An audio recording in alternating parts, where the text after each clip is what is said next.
Glória a Deus, vamos lá? Versículo 1, a partir do verso 1. Disse mais o Senhor a Moisés: eis que chamei pelo nome a Bezalel, filho de Uri, filho de U, da tribo de, diga, Judá. Vamos falar o nome do cidadão aí? Vamos lá, diga, Bezalel, filho de Uri, e neto de quem? Do Ur. Eles eram de qual tribo? Judá. Vamos lá. E o enchi do Espírito de Deus, de habilidade, de inteligência e de conhecimento em todo artifício, para elaborar desenhos e trabalhar em ouro, em prata e bronze, para lapidação de pedras, para entalho de madeira, para toda sorte de labores. Eis que lhe dei por companheira a Oliabe, diga, a Oliabe, filho de Azamaque, da tribo de qual tribo? Dan. É importante isso, viu? Saber qual é a tribo que o cidadão era. E dei habilidade a todos os homens hábeis para que me façam tudo o que tenho ordenado. O que ele ordenou? O que eles iriam fazer? A tenda da congregação, a arca do testemunho, o propiciatório que está por cima dela, todos os pertences da tenda, a mesa com os seus utensílios e o candelabro de ouro puro, com todos os seus utensílios, o altar do incenso, o altar do holocausto com todos os seus utensílios, e a bacia com o seu suporte, e as vestes finamente tecidas, e as vestes sagradas de Arão, e as vestes de seus filhos, para oficiarem como sacerdote, e o óleo da unção, e o incenso aromático para o santuário. Eles farão tudo segundo tenho ordenado. Agora vamos lá para 1 Coríntios. 1 Coríntios capítulo 3. Carta do apóstolo Paulo aos Coríntios, capítulo 3. A partir do verso 10.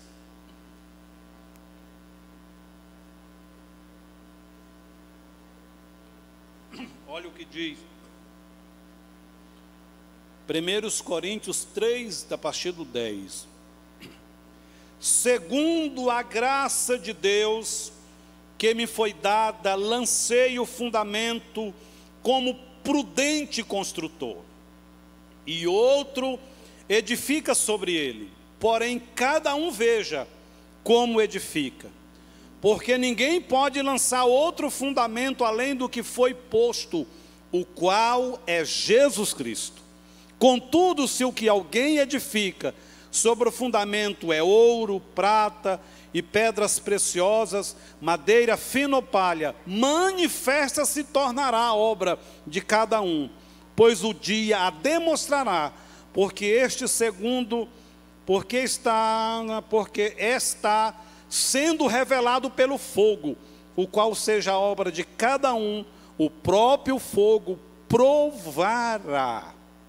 Amém? Diga, um dia todos comparecerão diante do Senhor com as suas obras. A obra que for aprovada receberá galardão. A que não for, receberá cinturão. Rimou, né? Não, mas esse cinturão, essa correção não é para perdição. É só para ajustar que o cristão falhou, né? E no céu não entra nada que seja negativo, tudo é provado como o ouro. O apóstolo Paulo foi um zeloso ministro, um zeloso pastor, um zeloso apóstolo, com um profundo conhecimento das Escrituras. Como diz, ele viu o céu por dentro. Enquanto a gente vê esse céu horizontal, ele diz, conheço o homem, não sei se na carne ou no espírito, que foi ao terceiro céu. Na realidade, esse homem que ele está falando é ele não quis foi se exaltar, mas o cara é ele. foi ao terceiro céu. E, segundo ele diz, que viu coisas tão extraordinárias, que quando retornou, para ele não se exaltar, recebeu o quê? Um espinho na carne. Porque o camarada poderia pensar assim: ninguém na terra sabe do que eu sei, ninguém vai pregar melhor do que eu, ninguém viu o que eu vi. Aí Deus falou: então, já que eu sei que o ser humano ele é vaidoso, ele pode empolgar, eu vou deixar um negocinho aí para você sempre lembrar que você tem o seu lugar, que tudo que você viu, você só viu porque eu permiti você ver. Então, por isso que ele tinha um espinho na carne. Qual era o espinho na carne? O dia que você descobrir, compartilha comigo, aí nós vamos ficar felizes. Mas era algo ruim.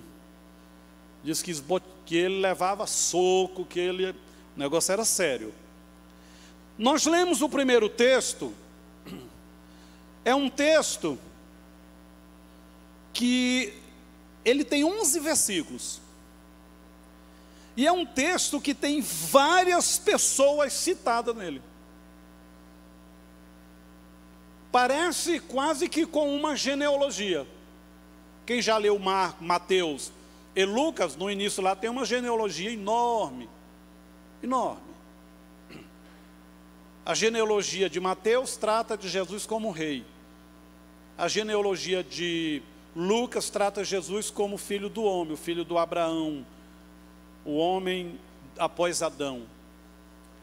E aqui nós temos esses nomes, e os nomes estão ligados à questão profética do processo da construção do tabernáculo. Se existe algo interessante, e existe, nesse capítulo 31, do versículo 1 ao 11, é uma revelação que mostra que Deus está mais preocupado com o relacionamento conosco, com a filiação, do que com o serviço. Eu costumo dizer, quando falo algo sobre esse texto, que tem pessoas que eles se apaixonaram por dons, pelo ministério, pelo trabalhar para Deus, e há muitos já esqueceram de Deus. Eles estão envolvidos em fazer algo, em ser usado com dons, em ganhar vidas e etc. E nem sempre eles estão fazendo isso de acordo com as Escrituras. É mais para que o nome fique mais conhecido e etc. Que eles não têm mais relacionamento com Deus. Você pode pensar: como assim? É verdade. É verdade. Pregadores itinerantes correm esse risco. Eles correm tanto que eles não têm tempo para Deus, não. É descendo do avião, entrando no outro. É pregando e a pessoa vindo na frente, aquele movimento todo. E de repente eles não têm mais tempo para Deus, no aspecto do relacionamento, tempo na oração, tempo só com Deus no quarto de oração, tempo para estudar a Bíblia, ler, sem ser para pregar. Eles perdem, muitos perdem, e muitos se perdem nesse processo. Muito eu já vi. É por isso que ninguém cai quando está pequeno, porque é mais zeloso, fica mais atento, preserva o relacionamento. Normalmente quando você vê um escândalo sobre um grande pregador, é porque ele já é grande. E o erro está justamente nessa preservação do relacionamento com Deus. Por isso o texto começa dizendo assim: Moisés, fala para esses meninos que eu os chamei pelo nome. O que isso quer dizer? Isso quer dizer que, trazendo isso para a igreja, para a construção da igreja, a edificação da igreja, Deus estão chamando eles para um serviço, porque já existe um relacionamento. Jamais Deus coloca o serviço antes do relacionamento, antes da filiação. Jamais, jamais. Deus não coloca, serviço nunca veio antes do relacionamento com Deus, nunca veio antes da filiação a Deus.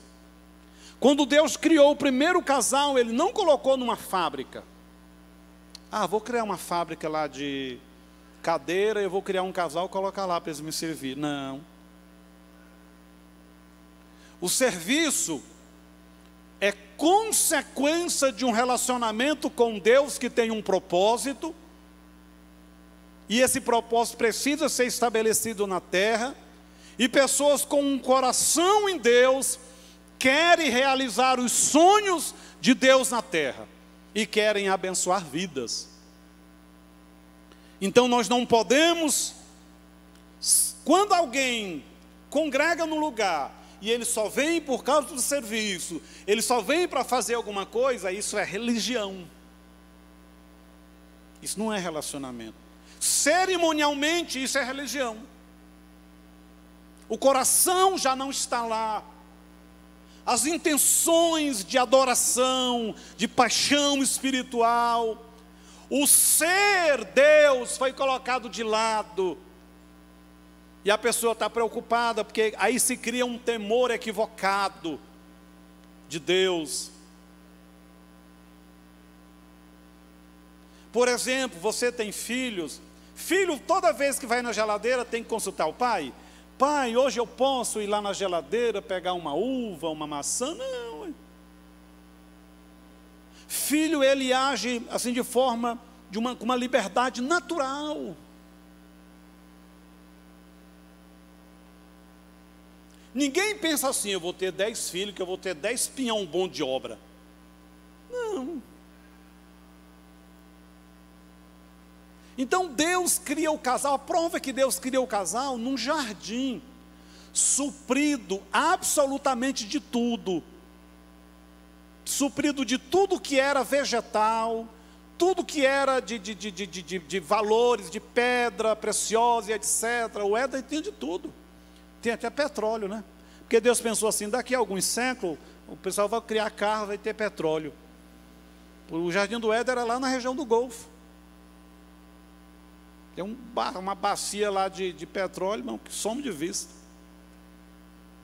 É o chamado ouro preto, mais precioso do que o ourinho amarelo. Então Deus cria o ser humano para se relacionar com Ele. E a primeira característica que a gente vê na Bíblia de Deus é que Deus é criador. Quem já leu o livro de Gênesis, os primeiros capítulos trata de quê? Deus criando as coisas, reorganizando as coisas, criando e reorganizando o que já existia na velha terra. Mas quando se trata do ser humano, após eles ter criado o homem e a mulher, o que é que se estabelece?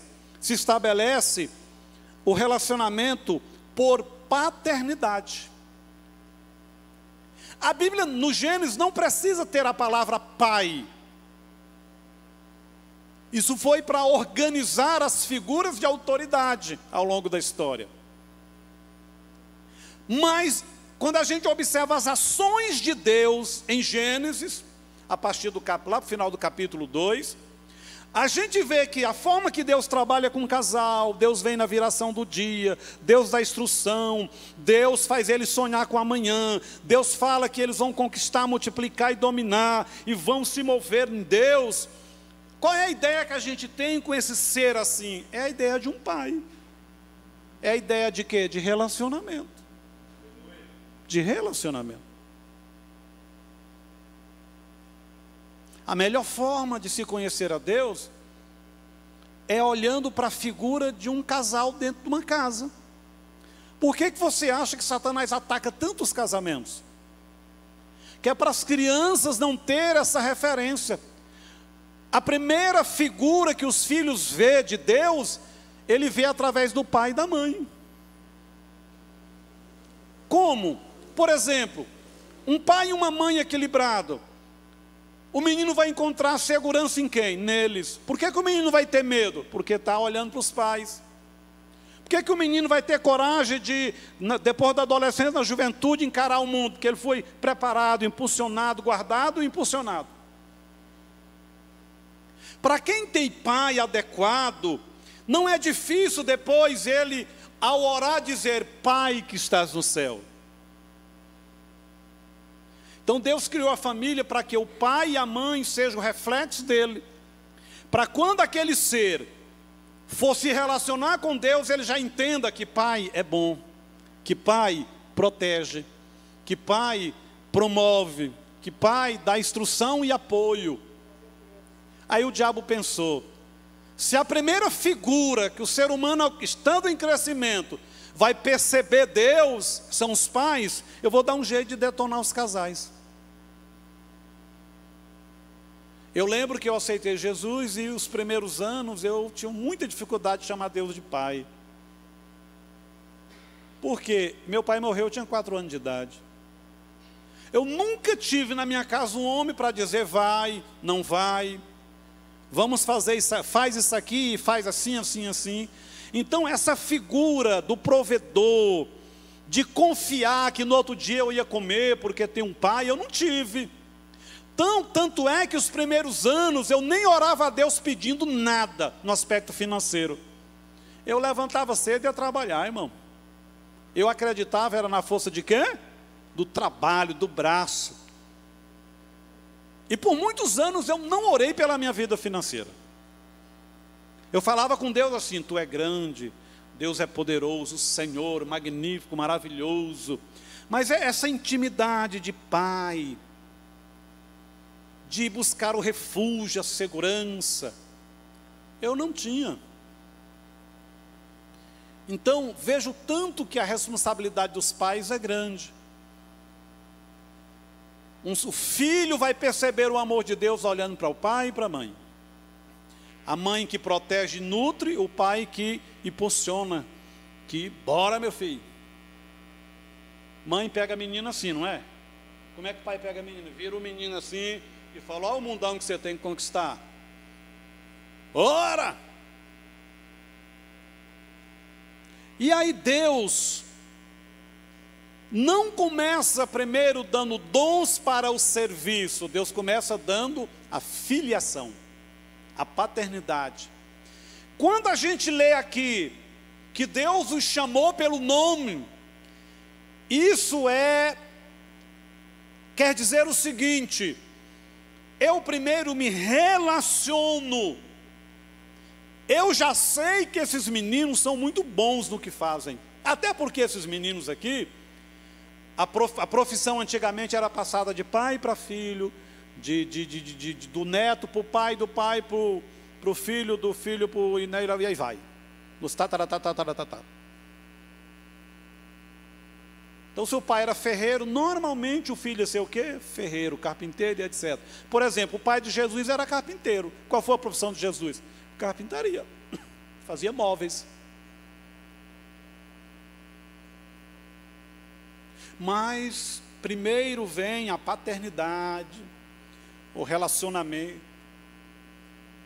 E aí Deus olha os seus dons naturais, suas habilidades naturais, te dá dons e habilidades sobrenaturais, e aí Ele vem e reveste tudo isso com o seu poder, enchendo a gente do Espírito Santo. Aí a gente vai fazer a obra, a gente vai fazer a vontade de Deus. Mas não é morrendo, não é morrendo, não é se arrastando, gemendo. Oh, mas está difícil fazer a obra. Chegar em casa eu vou tomar 15 Tocilar, que eu estou todo doído, que a obra é difícil. Não, irmão, não existe isso não. Eu vou, mas eu estou morrendo de medo, acho que eu vou ter até uma gastrite. Não. Porque o tempo do relacionamento, que te leva a conhecer Deus como um pai, que não vai te pôr em risco, te abandonar, que não vai te enviar para uma guerra, se Ele não te der o poder, a graça, se o Espírito dEle não estiver lá, se o anjo não estiver acampado para livrar, Ele não vai te abandonar. Então você não precisa ter temor, não precisa ter medo.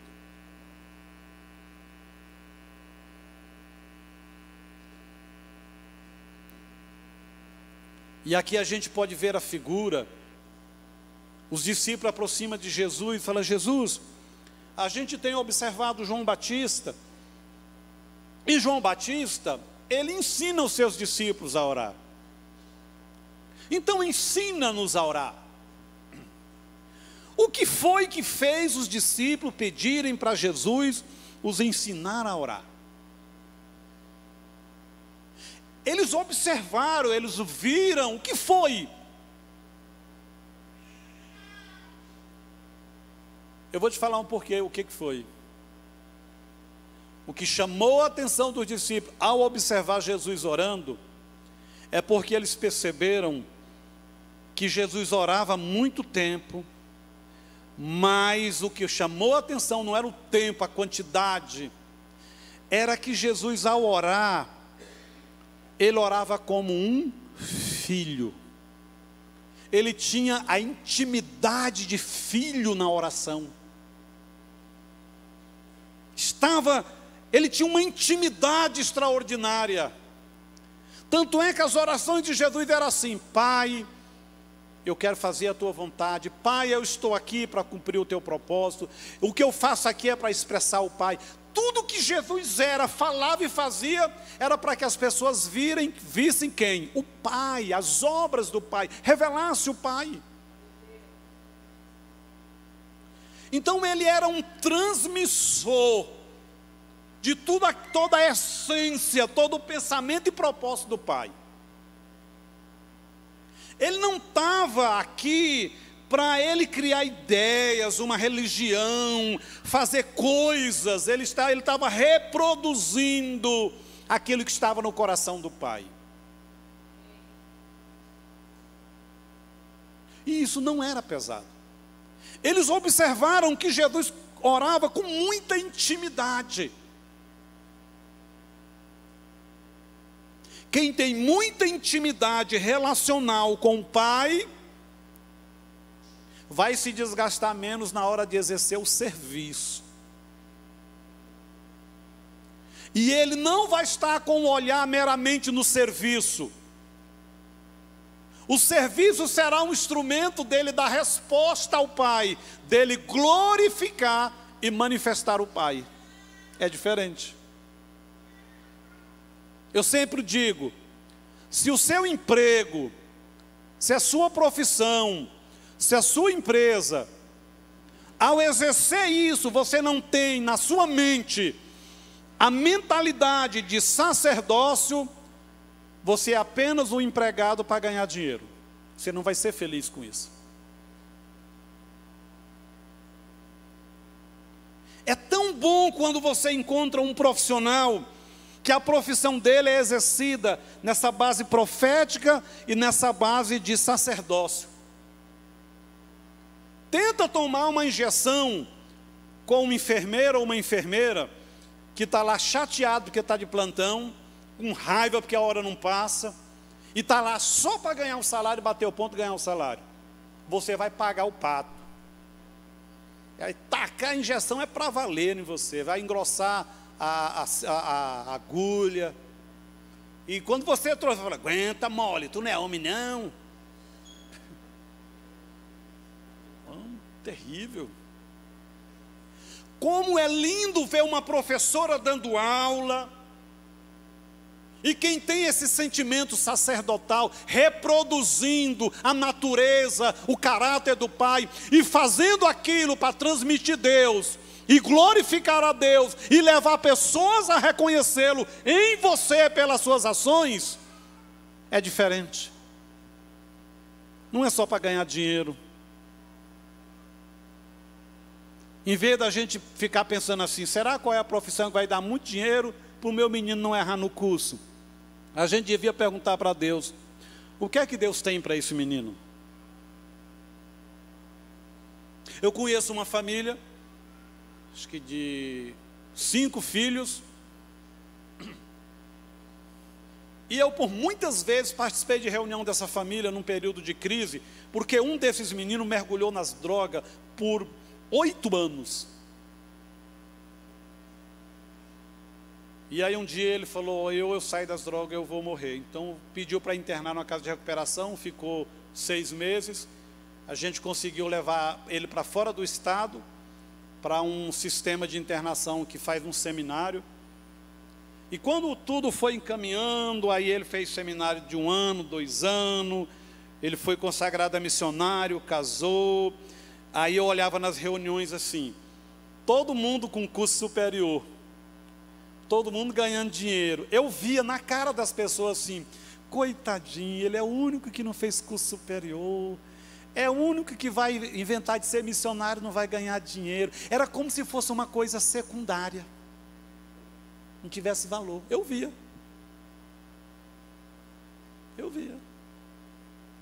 Às vezes você escolhe uma profissão que você vai se doar muito às pessoas, você vai abençoar muitas vidas, mas ela talvez não dê o retorno financeiro. E a sua família fala assim, não, fulano, muda de profissão, faz outro curso, isso aí não dá dinheiro não, porque só pensa em dinheiro. Não vê a profissão nesse aspecto sacerdotal. Porque o mundo é tão voltado para o consumismo, para o egoísmo, que a gente só entende sucesso com retorno financeiro muito grande.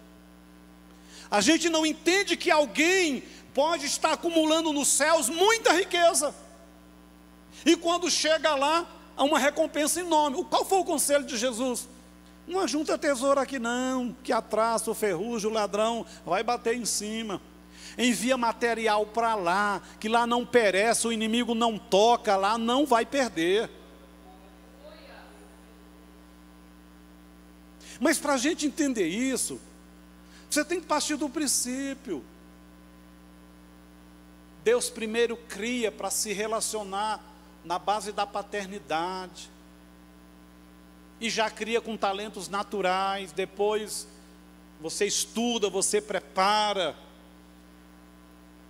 E quando usa isso para a glória de Deus, isso é revestido de uma graça diferente. Eu falei aqui, eu conheço um advogado novo. Ele está num grande escritório. Às vezes reúne 10 advogados lá, se debatendo em processo, não acha saída, onde que está a brecha da lei. E ele já falou para mim várias vezes, pastor, eu fico assim mais longe, porque eu sou o garotão lá, né? E de repente o Espírito Santo vem na mente dele assim, tum! Aí ele fala, por que a gente não faz assim? Aí todo mundo vira para ele. Como que a gente não lembrou disso? Porque esse menino tem essa ideia. Ele entende que não é só ganhar dinheiro. Ele precisa, na sabedoria de Deus, ser um facilitador, um abençoador.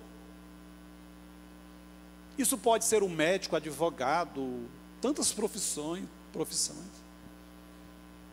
Irmão, quem trabalha só por dinheiro é infeliz. Acaba com úlcera, acaba doente, depressivo. Jesus falou algo muito interessante, que os filhos do reino andam na direção do Espírito. Ele comparou ao vento. O vento vem, ninguém pode impedir, o vento vai para onde quer, ninguém pode impedir, ninguém direciona o vento. Assim são os filhos do reino, guiados pelo Espírito Santo. Guiados pelo Espírito Santo. Então Deus chama os meninos, Moisés, fala para eles, eu os chamei pelo nome. E só depois Deus vai dizer assim, olha, e Deus já sabia, irmão, que eles eram, se existia um grupo extremamente preparado e habilidoso, aqueles meninos poderiam trabalhar numa pedra de ouro e criar o que eles quisessem, até de olho fechado. Eles faziam aquilo desde criança. Aí Deus nos ensina a segunda lição. Você pode ser habilidoso como for. Primeiro, seja filho. Primeiro vem relacionamento. Porque, irmão, como filho no relacionamento é que a gente encontra colo, é onde a gente tira as dúvidas, é onde nossas feridas interiores, emocionais são curadas, é onde a gente chora e a gente recebe o bálsamo. É no relacionamento familiar, paterno. E aí Deus olha e fala, olha, esses meninos são bons. Mas Moisés, fala para eles, e eu estou te falando, que eu vou encher eles do meu espírito. Esse encher aqui é no aspecto de capacidade.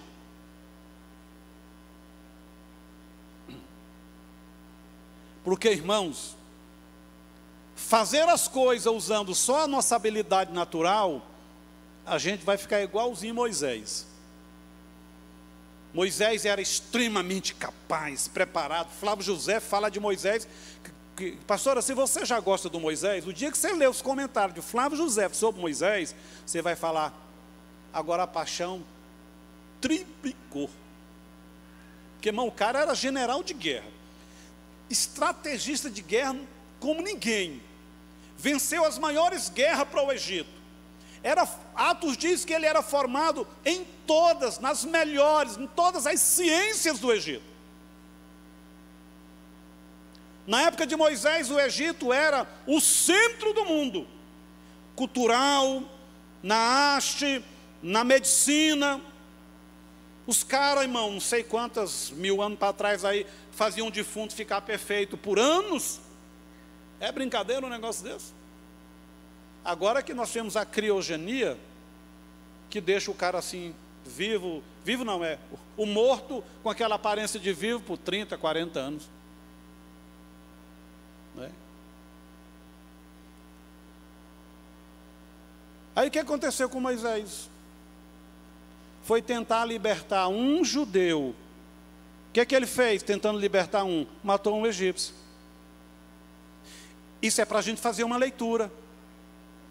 Por mais que eu seja habilidoso, por mais que eu tenha conhecimento, eu tenha mestrado, doutorado, quando se trata da igreja, do reino de Deus, viver família, viver empresa, ser funcionário, o crente é diferente de tudo, irmão.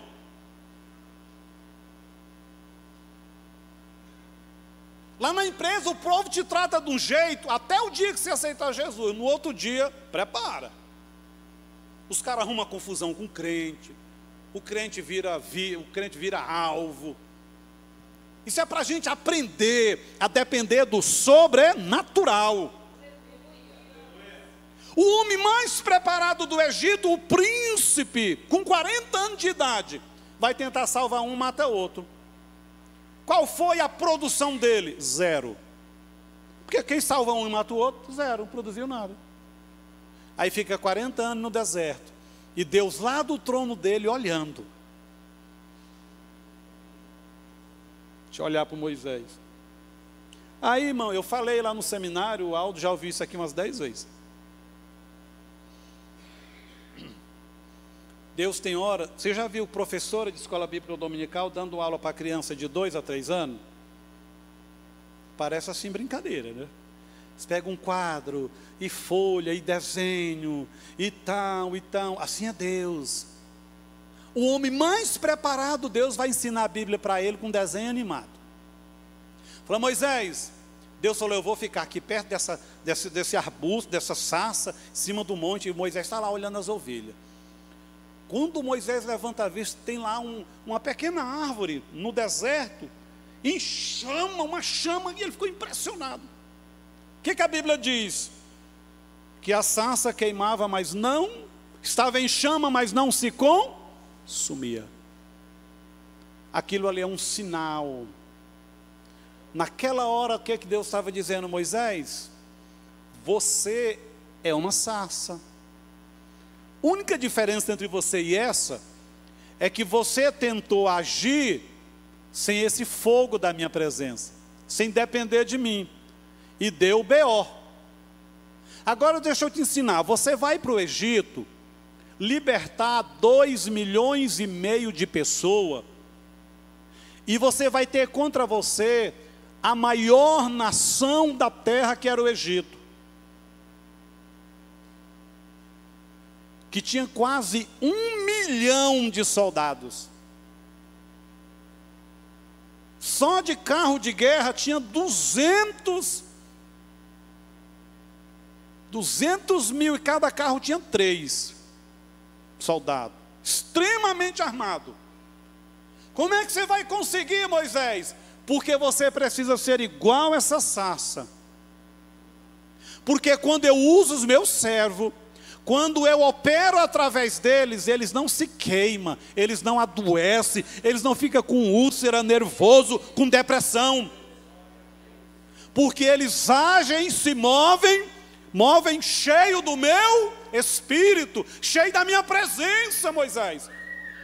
Moisés, o canal, o segredo do sucesso da vida é depender de mim, cheio do Espírito Santo.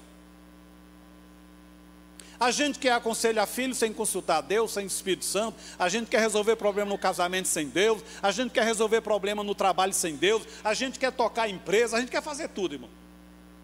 E quanto mais preparado, menos a gente busca. Quem é que bate carro no trânsito? Aquele excesso de confiança. Aquela brechinha, eu entro, eu passo, e tchá. Ainda bem que quem tem carro 1000 não tem esse privilégio. Por mais que você queira. Né? O carro 1000 ele trabalha com longos pensamentos. Custa desenvolver. Né? Ele fica uns atrás jogando luz alta na gente, buzinando. Né? É fleumático. Então Deus estava ilustrando. Moisés, deixa eu te falar uma coisa, Moisés, primeiro, eu quero ter relacionamento com você, Moisés. Você acha, Moisés, que eu te criei para você sair matando egípcios aí, e correndo, fugindo, furando os pés nos espinhos, com as mãos cheias de calo, morrendo? Não, Moisés, seja como essa sarça. Deus se apoderou, essa expressão apoderou é estranha, né? Deus enche a sarça com unção, com fogo. Quando terminou, a bichinha estava do mesmo jeito. Não murchou, não caiu folha, os galinhos não quebrou. É isso que Deus está querendo dizer para mim e para você. Você não precisa morrer para entrar no emprego, morrer para continuar lá. Ah, pastor, eu estou quase me consumindo por completo para continuar casado. É porque você está só. Você está só. Você está só. Precisa ser revestido. Diga, Deus nos chama pelo nome. Para um relacionamento, para a paternidade. Então os meninos eram extremamente preparados. Habilidosos ao extremo. Deus disse, não serve desse tipo. Só isso não serve. O que é que ele fez? Revestiu. Qual o primeiro material que eles iriam trabalhar? Quem falar que é ouro vai ganhar um chocolate. E engraçado que quando você analisa os materiais aqui, ouro, prata, bronze, madeira, tecido e tal, sabe qual era o momento em que o ouro era aplicado? Por último. Era preparado as tábuas, preparado tudo. O ouro era a última coisa. Outra coisa, a madeira de acácia, ela é excelente para receber ouro quente. Praticamente não existe madeira que consiga, que sirva para isso. Porque ela tem uma resina, que quando o ouro quente bate, ela puxa e gruda, não tem quem tire. Eu e você somos, sabe quem? As acácias de Deus, as tábuas do tabernáculo, da casa. Lá, por mais que o seu corpo e a sua alma esteja bichada pelo pecado, a gente estava no mundo perdido, porque é engraçado, eu fui olhar umas fotos, existe mais de 400 tipos de acácia amarela. Isso fala do quanto o ser humano é diverso, extraordinário, né? Uns são chatinhos, outros são chatonildos, uns são bonzinhos, outros são ruinzinhos. Irmão, cheiro do ser humano é complicado. Mas é ser humano, é tábua de acácia. Toda vez que você entra na internet assim, árvore de acácia amarela, vai aparecer uma frase assim, ó. Árvore cheia de espinho, que cresce com a madeira toda torcida, cheia de nó. Eu falei, por que não muda esse discurso? Entra na internet e você vê. Ela tem muito no deserto. E aí eu fui olhar uma foto. Uma moça no deserto, sentada, e umas 3 raminhas para lá, para cá, não tem caule ainda não. Eu falo, por que essa moça está olhando? Você está parecendo assim uma raminha de melancia. É uma árvore de acácia que está começando. Tem lógica. Ela cresce 1 metro, e aquele monte de galho assim, longo, fica aquela rodoma, aquela coisa mais feia. Toda torta, parece a árvore do cerrado. Isso, irmão, representa eu e você quando estávamos no mundo após a queda do pecado no jardim do Éden. O mundo, na visão espiritual, é um deserto. E cada crente, antes de ser crente de fato, era aquela árvore que o inimigo com pecado nos deixou no deserto, naquela situação.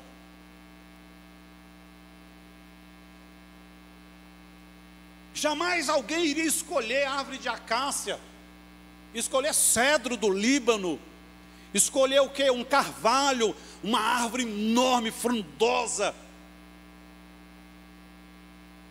Mas Deus resolveu escolher quem? As árvores de acácia, as tábuas. Que é complicado para trabalhar, mas depois que está pronto, é excelente para receber o ouro. Diga, o primeiro material era o ouro. Do que fala o ouro? O ouro fala da natureza, fala da imutabilidade de Deus. Toda vez que a Bíblia vai falar de glória, de manifestação de Deus, livro de Apocalipse, livro de Ezequiel, Jeremias, Daniel, fala de quê? De ouro. Porque o ouro é uma figura representativa da essência, do valor, da grandiosidade, do ser imutável de Deus. Antes deles trabalhar com tecido, com madeira, que a madeira aqui de acácia, no tabernáculo, representa cada ser humano que vai sendo salvo e colocado na casa de Deus. Antes de você se dar às pessoas, às coisas, você se dará a Deus. Antes de você ser um instrumento para limpar alguém, revestir alguém, você se relaciona com Deus para ser revestido do ouro. Sabe outra figura do ouro na Bíblia? Fala do novo nascimento. É no novo nascimento que você recebe o DNA espiritual de Deus, a essência de Deus. Deus não quer você trabalhando para Ele sem antes você nascer para Ele, ser revestido dEle. Não. O segundo material, diga, prata.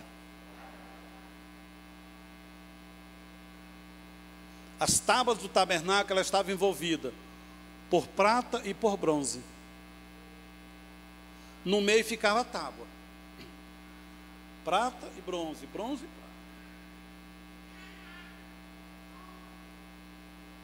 Tem muita gente que tem medo.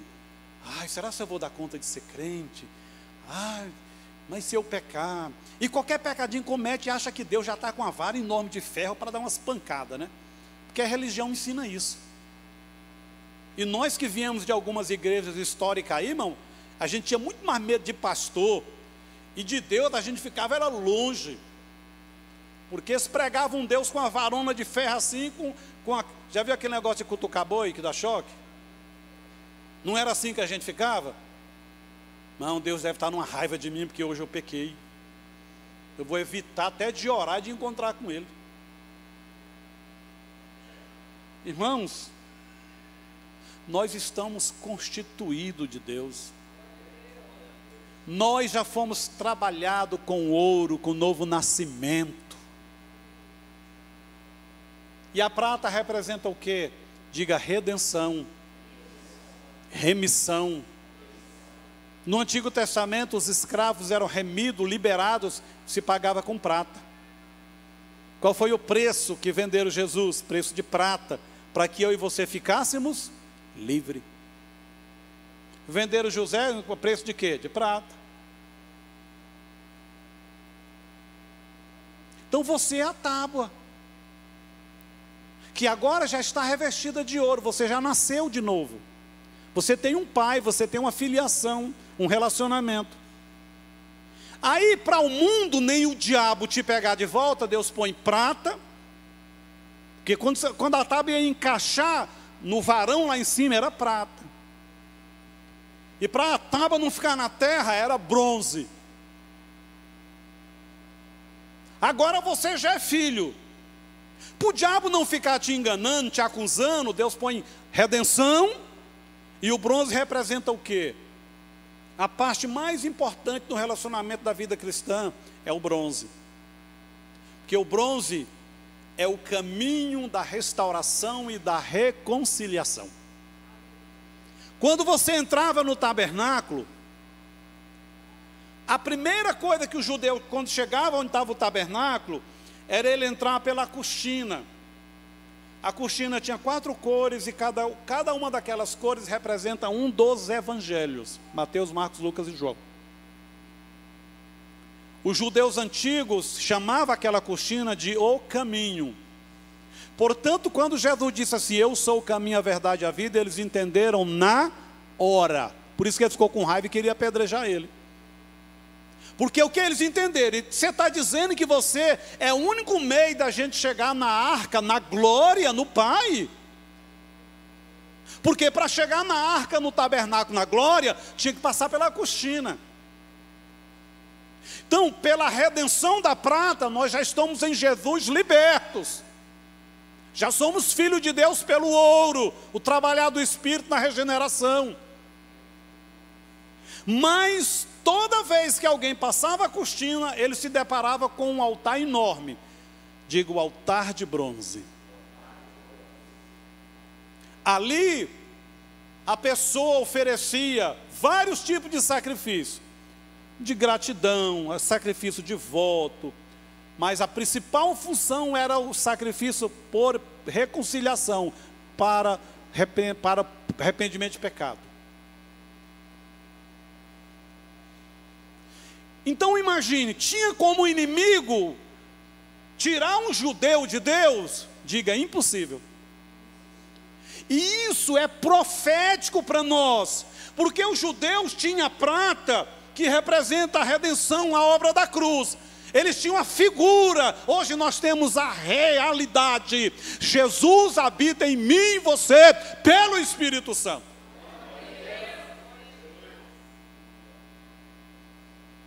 E pastor, e agora, onde que está o bronze?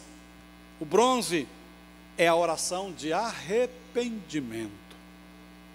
Deus sabia que a gente ia pisar no tomate, pisar no jiló, pisar em tudo quanto é tipo de fruta.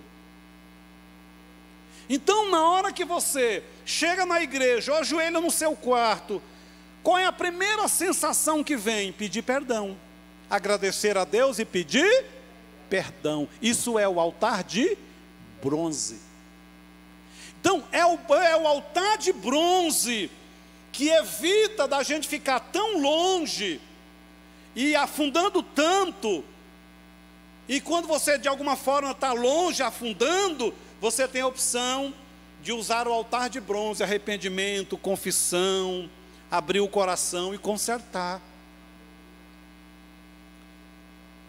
E eu fico pensando que o Espírito Santo deve trabalhar mais ou menos assim. Ele olha para mim, eu sou a tábua, né?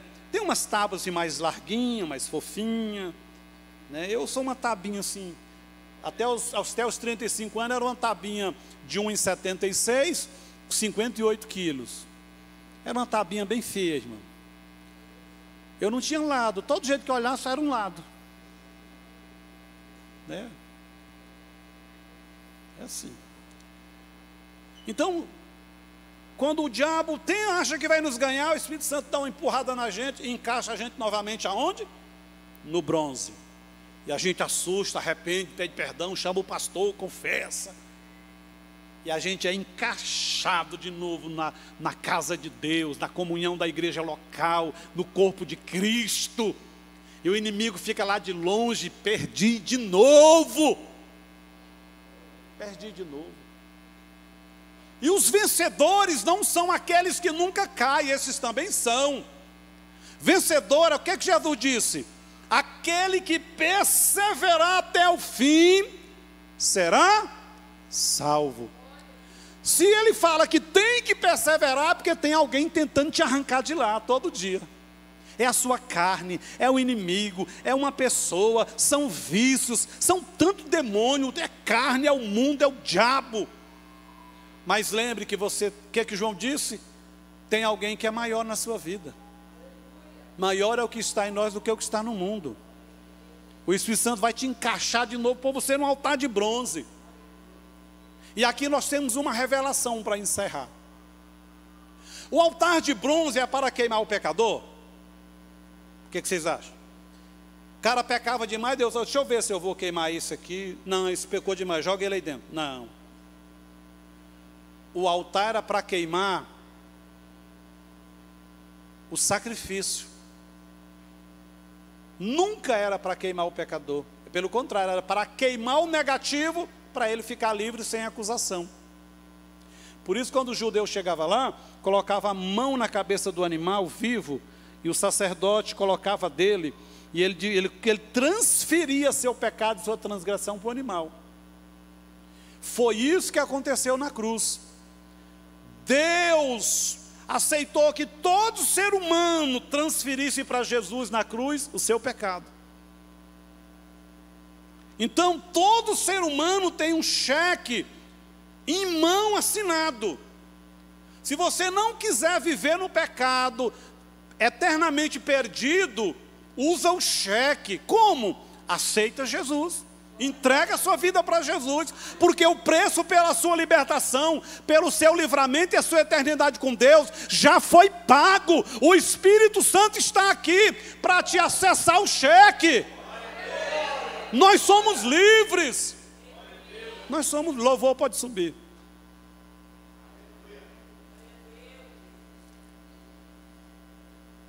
Então por que nós às vezes carregamos culpa? Porque não temos a revelação das Escritura. Agora você vai carregar a culpa? Depois de saber tudo isso? Não vamos. Se você errar, confessa. Tem muita gente que acha constrangedor procurar um pastor, um líder, para abrir o coração e confessar. Irmão, Deus, Ele amenizou demais o processo para nós. Eu falei ontem lá, né? Irmão, você quer ver constrangedor? Era para o judeu, né? O irmão judeu, o irmão judeu, o irmão Antônio judeu, tinha uma fazendinha perto do outro irmão Jeremias. Aí o irmão Jeremias, o judeu tinha que ir no mínimo 3 vezes por ano em Jerusalém. E um dos motivos de ir era confessar os pecados, fazer o sacrifício de arrependimento. Na hora que o judeu saía de casa, o vizinho dele vinha para a porta e olhava, deixa eu ver qual é a oferta dele. Porque pela oferta se sabia qual era o pecado. Então, a confissão do pecado do judeu começava quando ele saía lá da roça, arrastando um animalzinho. E ele entrava na avenida principal de Jerusalém, e todo mundo dizendo, esse aí aprontou, esse aí pulou o córrego, aquele ali pulou o oceano. Então, o quebrantamento, o arrependimento, a dor, era em toda uma jornada. Aí Deus é muito bom, Ele amenizou. O que é que Ele fez? Jesus fez a jornada com a cruz, humilhado, cuspido, zombado. Sabe para quê? Para que hoje você não tenha que fazer isso. Sair lá da sua casa, com o animalzinho, todo mundo aqui sabendo qual é o seu pecado. Aí Hebreus diz assim, cheguemos ao altar da graça com ousadia, porque o nosso sumo sacerdote já está lá com a testemunho nas mãos furada para nos dar o perdão. Se coloque de pé. Você não precisa viver na terra carregando fardo de pecado. Você não precisa. Você pode ficar livre completamente. Completamente livre. Primeiro, chamado pelo nome. Para o quê? Para ser filho. Relacionamentos. Antes de trabalhar com madeira, com um monte de coisa, trabalhe com ouro. Cresça no relacionamento paterno, na intimidade. Seja revestido do ouro, da essência, da natureza de Deus. Sabe por quê? Se você nasce de novo e tem a essência de Deus, não vai ser doloroso servir a Deus e lutar contra o pecado. Não vai. Você vai dizer não para o pecado com ousadia, com autoridade. Depois entenda que você está protegido por prata e bronze. O inimigo não vai te tirar da igreja, não vai te tirar do caminho do Senhor. Você já foi redimido e tem a proteção. Você sempre pode acessar o altar de bronze. Nesse altar nunca falta o fogo para queimar o negativo. Basta você dizer: Senhor, me perdoa. Senhor, me limpa. Senhor, queima esse pecado. Senhor, arranca todo o mal. Espírito Santo, manda fogo nesse negócio que me tenta, nessa situação que se repete. Manda fogo, me ajuda.